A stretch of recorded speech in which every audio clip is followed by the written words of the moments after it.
আসসালামু আলাইকুম। ঘরের আলোর আরেকটি নতুন ভিডিওতে আপনাদের সকলকে স্বাগতম। ধান কাটা শেষ, এবার শুরু হলো মাড়াই। এই যন্ত্রটা দেখছেন, একে বলে ধান মাড়াই মেশিন।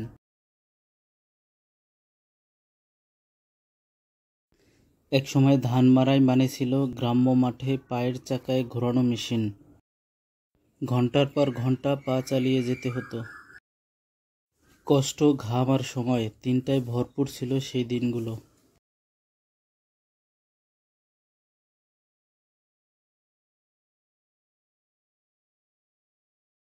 কিন্তু এই আধুনিক ধান মাড়াই মেশিনে হাত দিলেই কাজ শেষ।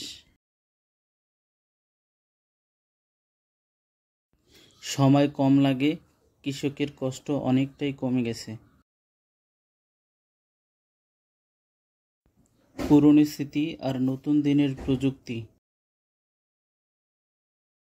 এই দুইয়ের মিলেই তো গড়ে উঠেছে আমাদের গ্রাম বাংলার আধুনিক কৃষি।